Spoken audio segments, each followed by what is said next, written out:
mustaqim kayak gitu. Nah, sama di sini, Pak. Ketika Allah katakan zahaballahu binurihim, Allah mencabut cahaya mereka. Ya, kenapa Allah cabut cahaya mereka? Karena mereka sendiri yang tidak mau memanfaatkan cahaya itu dengan maksimal. Karena hanya sekedar klaim secara lisan, namun tidak menjadi hati dan pikiran serta keyakinan mereka itu. Nah, di situ jadi maknanya itu. Jadi zahaballahu binurihim, Allah cabut cahaya mereka. Kenapa? Mereka duluan yang mencabut, mereka duluan yang ninggalin cahaya itu dengan hatinya. Wa tarakahum fi dhulumat, dan Allah biarkan mereka, tinggalkan mereka fi dhulumat, dalam kegelapan. Nah, makanya kita lihat di cahaya gelap gitu kan ya. Ya, jadi secara amalia kayak mereka sholat, kayak mereka puasa bersama kaum muslimin di Madinah, bahkan berjihad, ya, Pak. Tetapi karena tidak disertai dengan ikhlas, maka oleh Allah disebut itu adalah zulumat. Jadi ada orang sholat, ada orang puasa, berjihad, tapi oleh Allah tetap dianggap sebagai kegelapan. Ya, kenapa disebut kegelapan? Karena tidak memiliki unsur lainnya, yaitu ikhlas dan mengikuti Rasulullah SAW. Ya, kalau sholatnya sholat seperti Rasulullah, ya kan? Ya, puasa ya seperti Rasulullah. Walaupun bisa jadi ya karena orang kafir kan pas nggak ada yang lihat bisa jadi minum kan, munafik kan, pura-pura itu. Ya, paling ngambil minyak zaitun dikit, pasang di sini seolah orang nggak makan gitu kan. Pencitraan bisa gitu, karena puasa seperti kita tahu kan itu butuh kejujuran gitu. Karena ya gampang sekali kalau kita mau tidak jujur masalah puasa itu. Ya tinggal minum aja di ruangan sendiri, nggak ada yang lihat itu. Ya, jadi terkait dengan la yubsirun, mereka tidak melihat. Mereka tidak melihat. Nah, jadi ada cahaya, ada kegelapan. Karena udah dalam gelap, la yubsirun. Ya, mereka tidak mampu melihat bahwa puasa itu ataupun kemudian sholat itu ataupun jihad atau apapun dalam Islam ini sebenarnya itu adalah cahaya, nggak bisa. Sementara yang mereka lakukan adalah kegelapan kayak gitu. Nah, inilah yang disebut la yubsirun, hilang basirah. Jadi kemampuan untuk membedakan mana yang akhirat, mana yang duniawi gitu ya, dan meyakininya itu hilang dari pandangan orang-orang munafik. Hilang apanya itu? Pembedanya itu. Ya, timbangan kebaikan dan kebenarannya hilang, naudzubillah min dzalik. Nah, Allah menjelaskan masalah gaib ya, termasuk munafik ya, plus kafir melalui perumpamaan cahaya untuk menunjukkan ya, terang, sementara air untuk menghidupkan kehidupan. Ya. Nah, makanya nanti ada terkait air, hujan. Ya, sebagaimana ketika hujan turun lalu kemudian tanah itu tersirami oleh air hujan, tumbuh tumbuh-tumbuhan, kan ya. Nah, begitupun ketika kemudian hati tersirami dengan hidayah, maka akan tumbuh kebaikan-kebaikan di dalam sana itu. Nah, walaupun dia air ini kadang di surah yang lain diganti dengan kata ruh. Kata ruh yaitu hidup, kehidupan, tapi di sini gunakan air. Wallahu alam nanti. Asy-Syu'ara itu ya, terakhir. Wa kadzalika auhayna ilaika ruhan min amrina. Demikianlah kami wahyukan kepadamu ruhan. Yang dimaksud ruh di situ ternyata bukan roh. Apa itu ya? Tapi yang dimaksud Quran, yang fungsinya adalah layaknya ruh bagi tubuh manusia.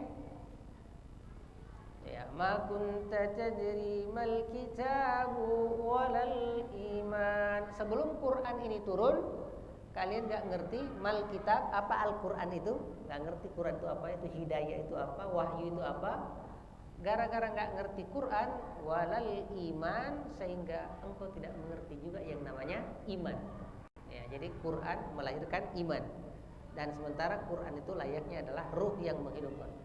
Walakin ja'alnahu nura. Nah, sekarang sekarang setelah kalian mengerti apa itu ruh, ya, setelah kalian mengerti apa itu Quran atau Alkitab bahasanya kalau di ini, dan juga mengerti iman, nah, sekarang ja'alnahu nuron, Allah pun jadikannya sebagai cahaya. Jadi ruh yang menggerakkan dan menghidupkan, namun setelah kemudian ia bergerak hidup, ya, dia tetap butuh mata untuk mampu melihat mana yang benar, mana yang salah, mana yang cahaya, mana kegelapan itu. Ya, jadi kayak alamat atau hidayah atau petunjuk itu adalah kita mau ke Tanah Abang, ya, tapi dengan adanya basirah kita bisa menembus jalur untuk menuju ke sana. Nah, itulah yang dimaksud sebagai yubsirun, melihat itu. Nah, jadi kita lihat di sini ada dua, ya, kadang memakai cahaya dan air, kadang memakai cahaya bukan air tapi pakai ruh, ya, yaitu kehidupan, semangat, niat, ya, dan kehendak. Nah, ini ada terkait orang munafik yang terus berubah, ya, statusnya kadang beriman, kadang kafir. Ya, Allah katakan ini. Innal ladzina amanu tsumma kafaru. Sungguh orang-orang beriman, ya. Jadi kadang tulus Pak imannya kadang.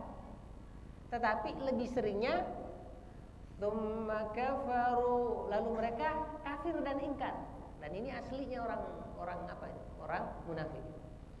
Tsumma amanu, lalu tiba-tiba merasa yakin lagi, enggak ragu. Tsumma kafaru, lalu tidak lama kemudian kafir lagi. Tsumma zdadu kufran, namun yang berkembang apanya? Kekafirannya itu. Iya. Lam yakunillahu liyaghfira lahum, Allah tidak bakalan mengampuni mereka. Padahal aslinya Allah pemaaf. Iya. Tapi kenapa Allah begitu benci sama orang munafik itu? Karena statusnya berubah-ubah, itu yang disebut penyakit ron itu. Lari fi qulubihim marad. Mereka memelihara penyakit di dalam jiwanya, itu tidak mau menentukan sikap gitu. Tapi kayak gini, pelan-pelan. Kafir kadang kafir iya, beriman kadang-kadang kayak gitu ya. Kadang-kadang. Sehingga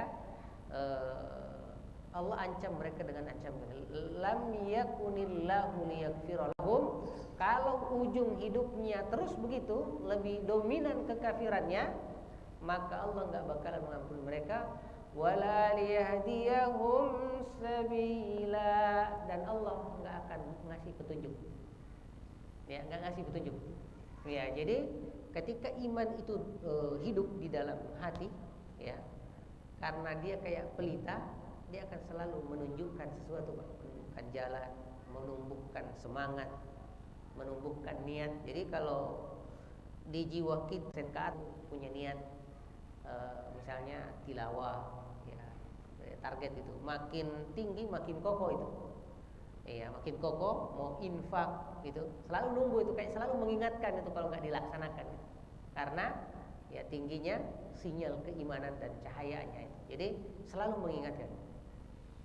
Nah, dan inilah yang masuk wallahu alam wala liyahdiyahum sabila, karena mati di hatinya, hilang keikhlasan, hilang keimanan, maka ini tidak menjadi hidayah.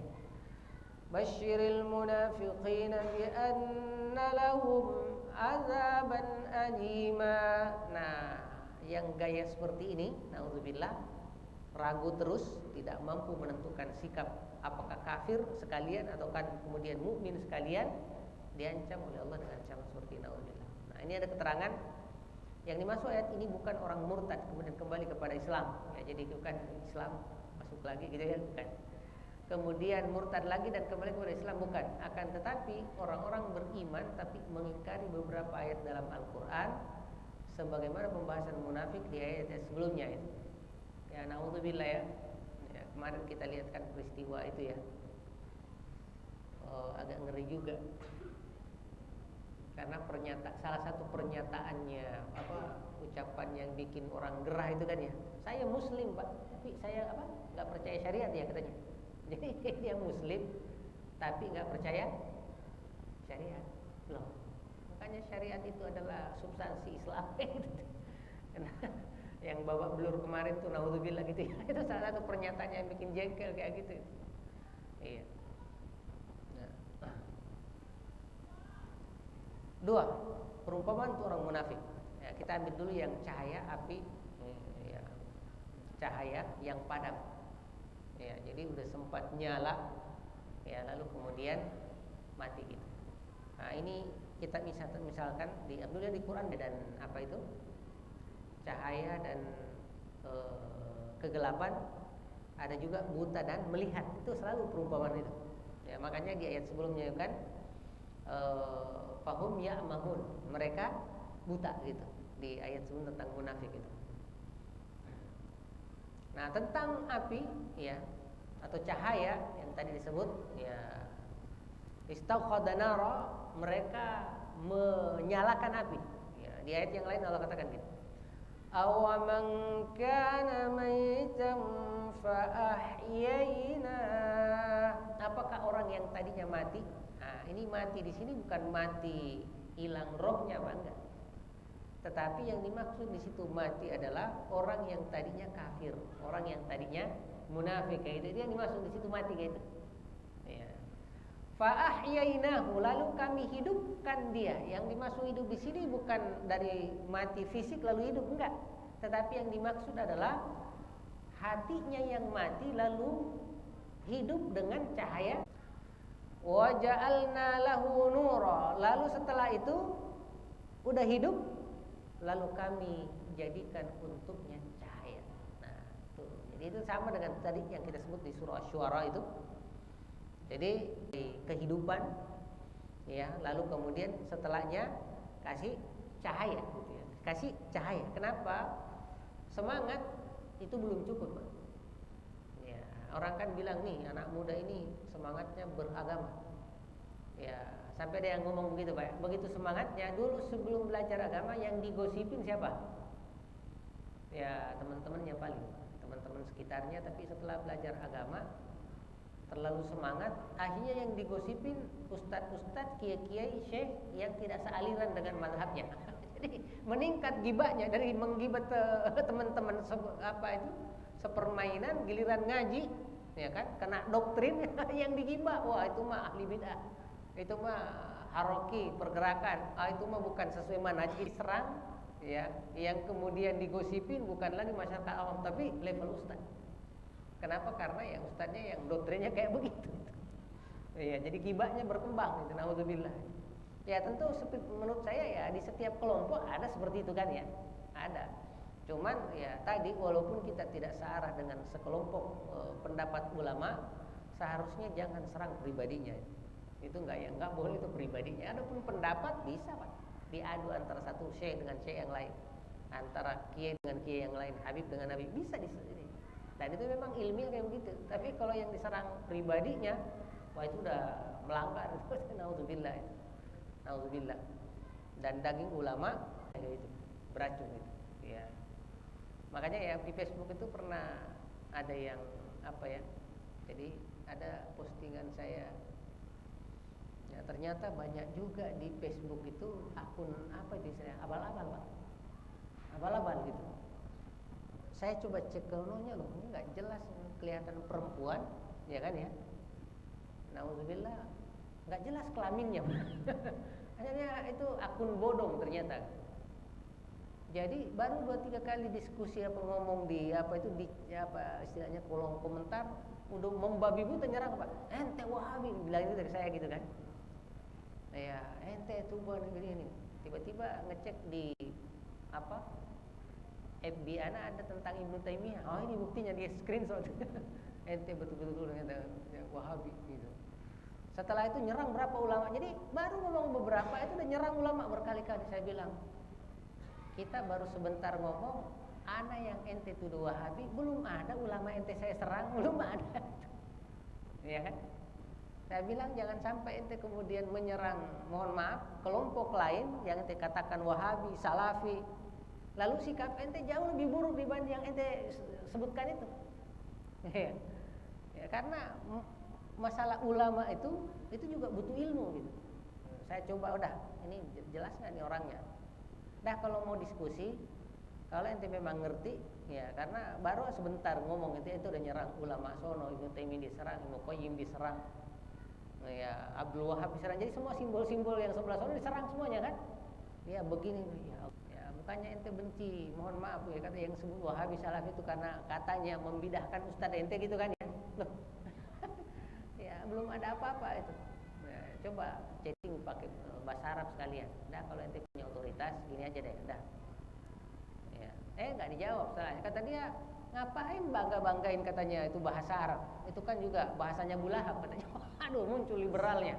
Ya Allah, ini ternyata saya bilang bukan sekedar ini, saya sedang berhadapan dengan orang liberal gitu. Dia bilang ngapain bangga dengan bahasa Arab. Waduh, aneh banget dia bilang loh. Ini kalau udah begini kita nggak pantas lanjutin, dia bilang. Kita udah beda arus gitu. Ya bahasa Arab diserang, ngapain bangga dengan bahasa Arab?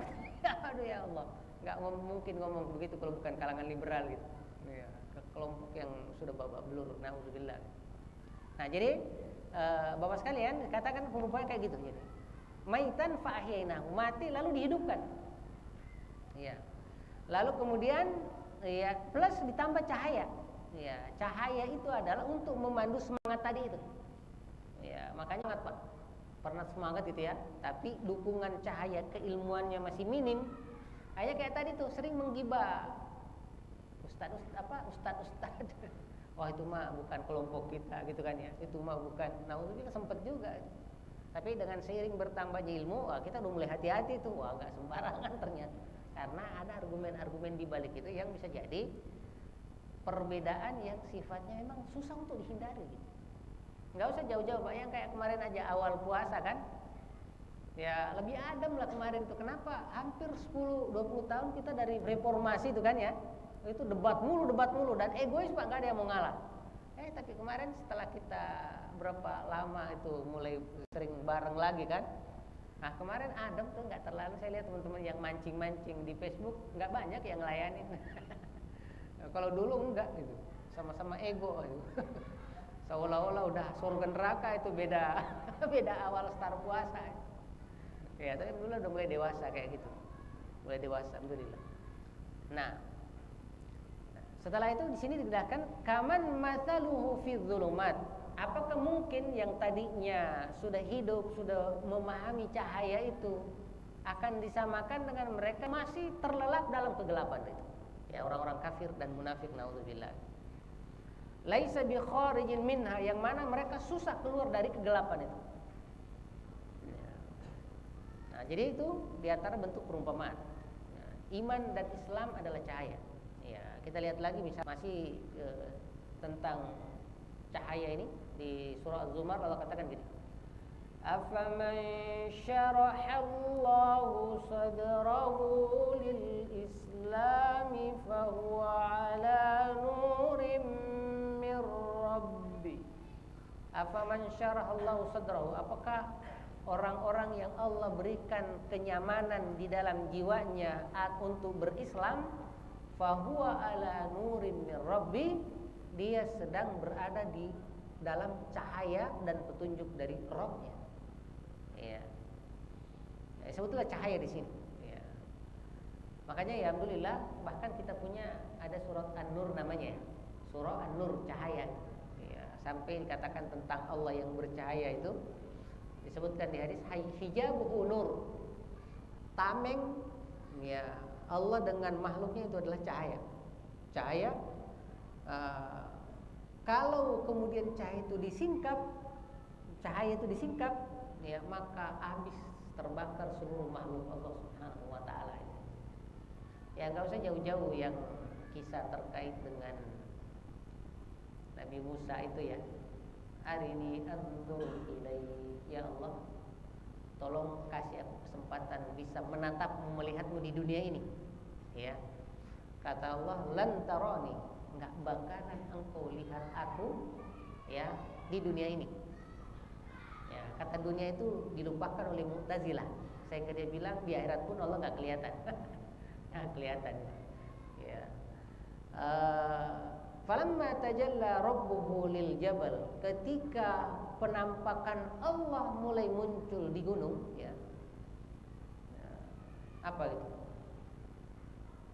Tiba-tiba gunungnya hancur, ya, hancur.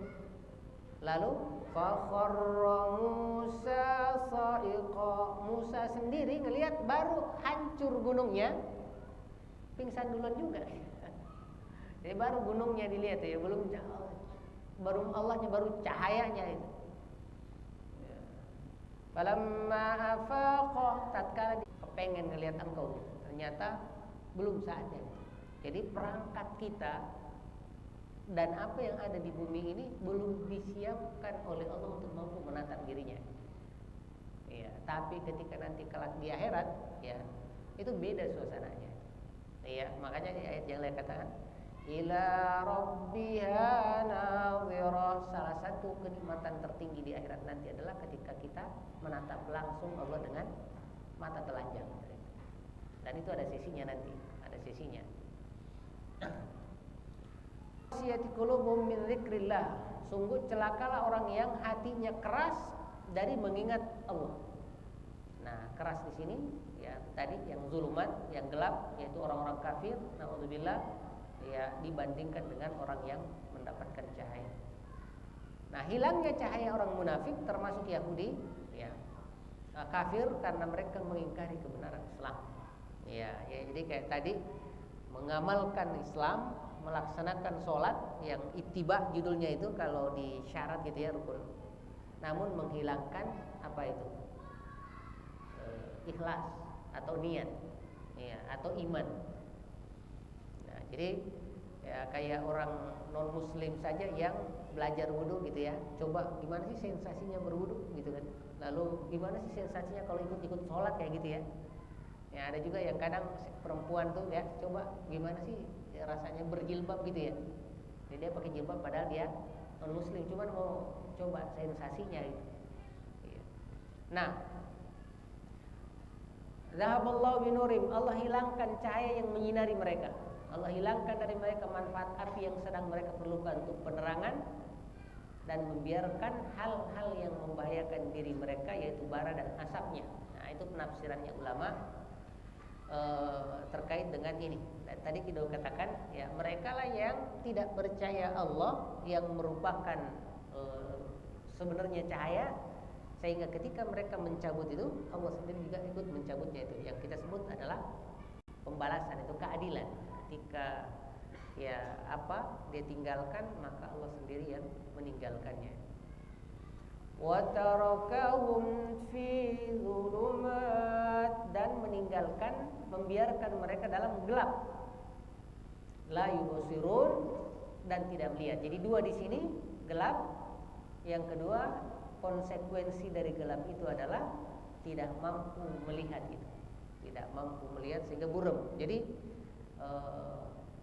dia nggak ngerti, misalnya kayak gini ya, bahkan bisa jadi muslim gitu, masih polos, begitu polosnya kadang nggak bisa membedakan ya keutamaan sholat di rumah dengan sholat di jamaah di masjid ya, kayak gitu misalnya ya. Pernah kita bimbing umroh itu adalah suami istri ini ya, dia aslinya pedagang Pak, pedagang. Jadi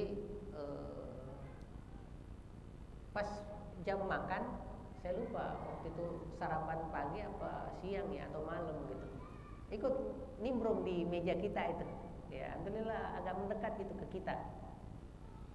Lalu dengan polos ngomong begini, Ustaz, emang di sini kita gini-gini doang ya katanya. Jadi dari hotel ke masjid, setelah itu pulang lagi, hotel ke masjid, pulang lagi. Emang umroh gitu saja? saya kadang mau ketawa itu. Polos banget nih Bapak. Polos banget gitu. Jadi lah kalau anak mau nyerang lah, ente mau pergi umroh mau ngapain? Ya jadi kayak dia nggak ngerti bahwa ntar umroh itu ya kita hanya dari masjid ya hotel bolak-balik gitu kan, plus makan gitu kan. Ya adalah city tour, kadang keluar kemana gitu kan sesekali. Tapi dengan polos kayak gitu, Ustaz. Ya, gitu doang ya kerjaan kita itu. Ya, jadi di masjid, ntar kalau azan kita kalau apa di hotel azan kita pergi lagi tadi. Ya saya bilang ya namanya umroh ya emang begitu petunjuknya gitu. Iya, namanya umroh begitu. Ya, ini juga Ustaz katanya, itu pedagang-pedagang itu pas azan itu kan langsung tutup semua Pak, langsung tutup. Ya, apalagi memang ada kayak satpol gitu. Jadi di Zamzam Tower itu, iya, di Zamzam Tower, walaupun baju udah dibungkus, ya, lalu azan itu dia nggak ngambil uang kita, Pak. Dia nggak ngambil uang kita.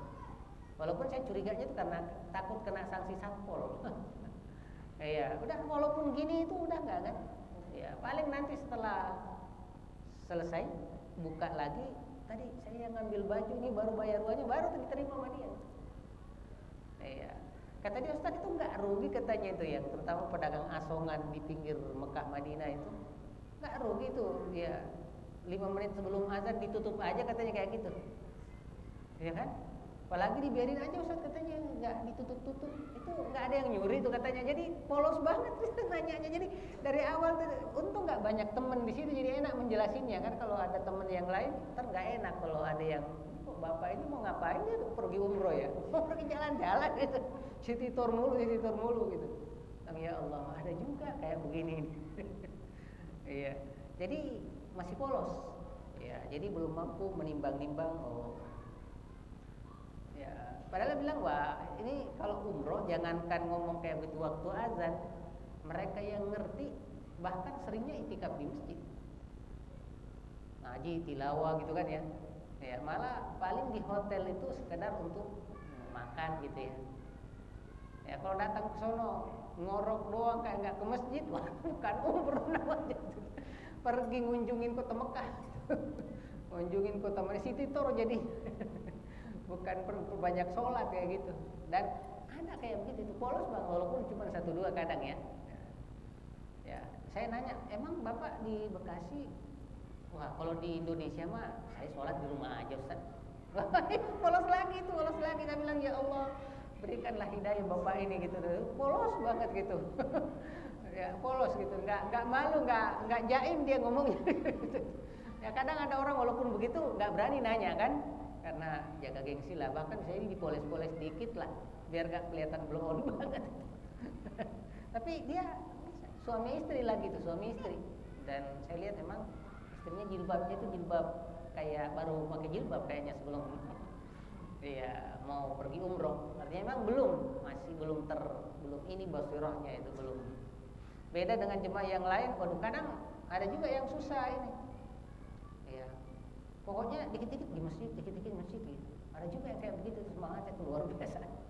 Ya tengah malam apa itu ada di masjid cari ke raudhah. Ya itulah beda tingkatan cahaya itu di jiwa. Nah, dan Allah membiarkan mereka berada dalam kegelapan, keraguan, kekufuran dan kemunafikan. La yubsirun, mereka tidak dapat melihat, yakni tidak mendapat petunjuk untuk menempuh jalan kebaikan dan tidak perlu mengetahuinya.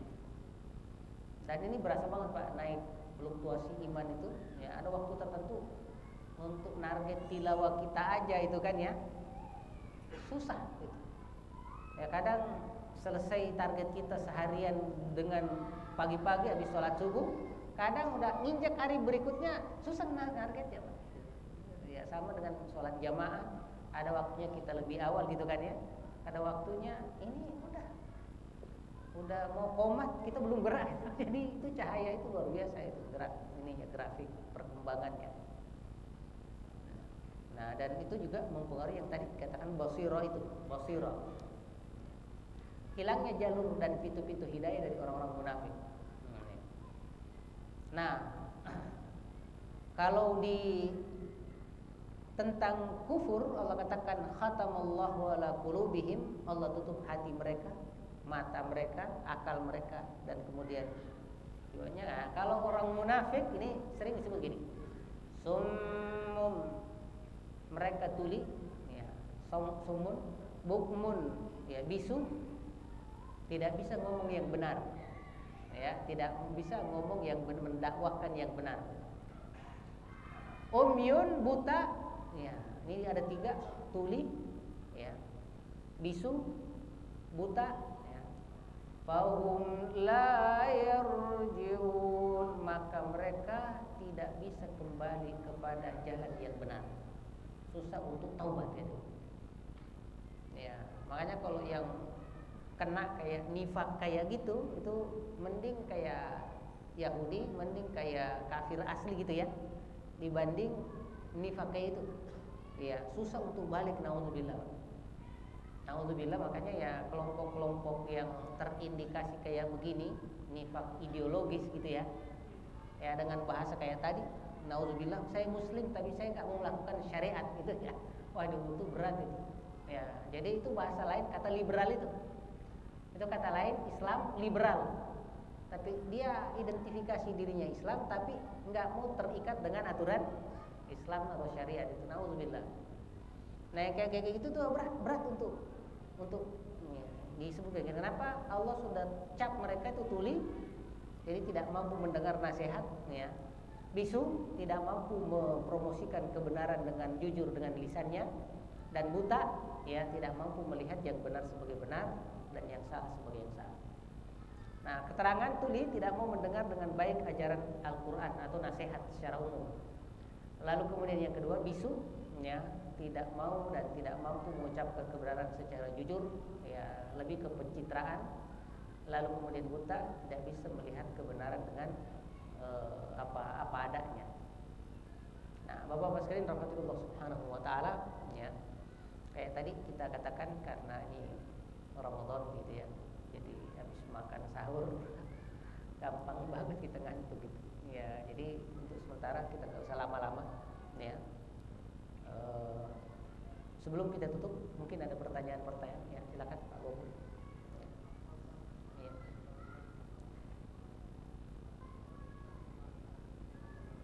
Ya. Ya.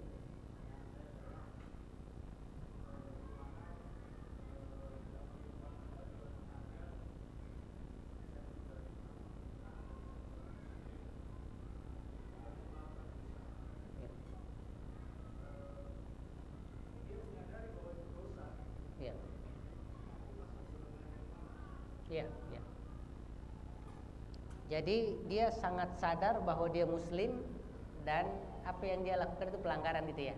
Tapi seolah tidak mampu meninggalkan gitu ya, begitu ya. Ini nanti masuk dalam istilah pelaku dosa besar. Bagaimana statusnya dalam Islam gitu ya.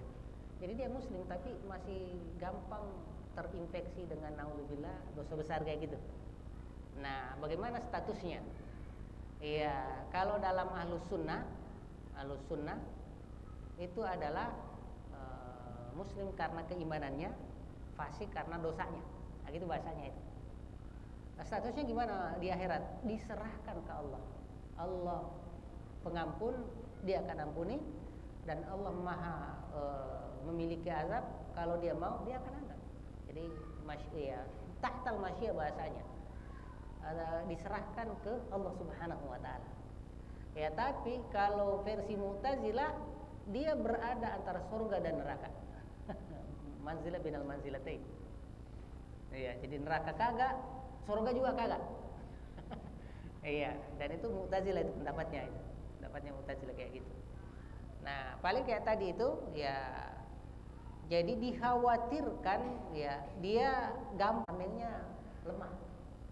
Ya, tapi kita nggak bisa menyatakan bahwa dia kufur, nggak bisa, karena tetap ada iman. Bahkan nanti ada hadis tentang walaupun imannya hanya seberat darah, itu ada syafaat nanti, syafaat uzma namanya, syafaat besar-besaran oleh ya, Rasulullah.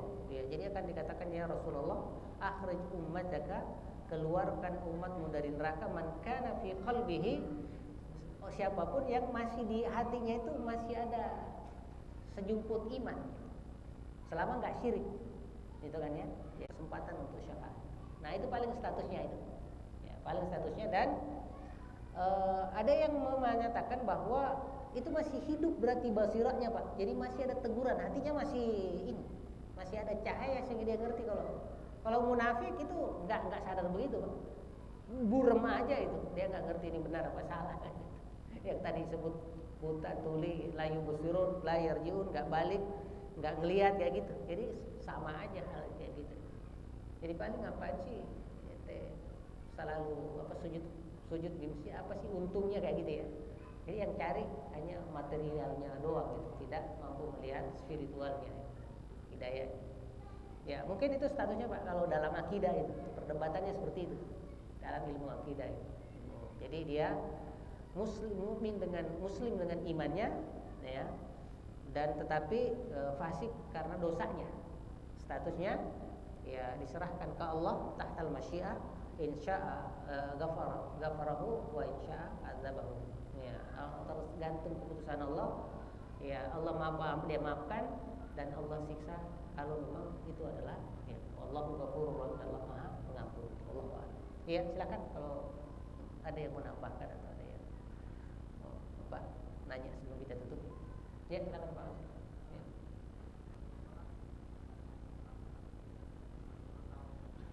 Ya.